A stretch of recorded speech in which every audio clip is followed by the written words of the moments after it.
Le Pacs civil de solidarité a 20 ans. En 1999, il a été ouvert à tous les couples sans prendre en compte leur sexualité.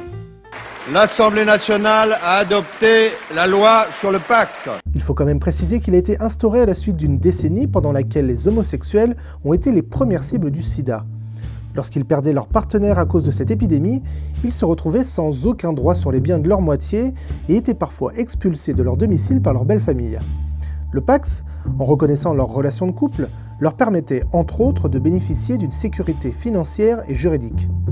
Mais aujourd'hui, les chiffres montrent que ce sont les personnes de sexe différents qui ont majoritairement profité de ce contrat. En 2000, parmi les couples pacsés, 24% étaient des personnes de même sexe. En 2017, ils étaient seulement 3,8%. Ça peut s'expliquer en partie par l'ouverture du mariage aux couples homosexuels en 2012. Mais c'est surtout dû à l'augmentation exponentielle de Pacs entre personnes de sexe différents. En 2017, le nombre de Pacs chez les personnes de sexe différents atteignait presque les 190 000 contrats.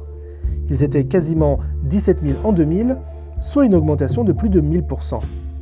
En 2017, donc, le Pacs a presque égalé le nombre de mariages chez les personnes de sexe différents.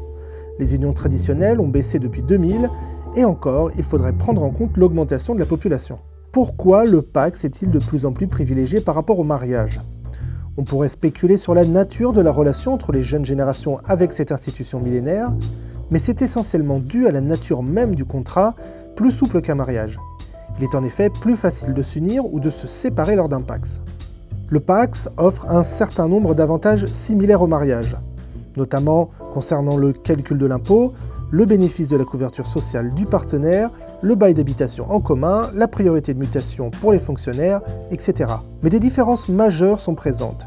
L'adoption conjointe ne peut se faire que dans un mariage et, en cas de décès, dans un Pacs, le partenaire du défunt n'hérite pas automatiquement de ses biens, il doit être inclus dans son testament. Le Pacs est donc de plus en plus privilégié par rapport au mariage, notamment chez les plus jeunes qui n'ont pas encore fondé de famille.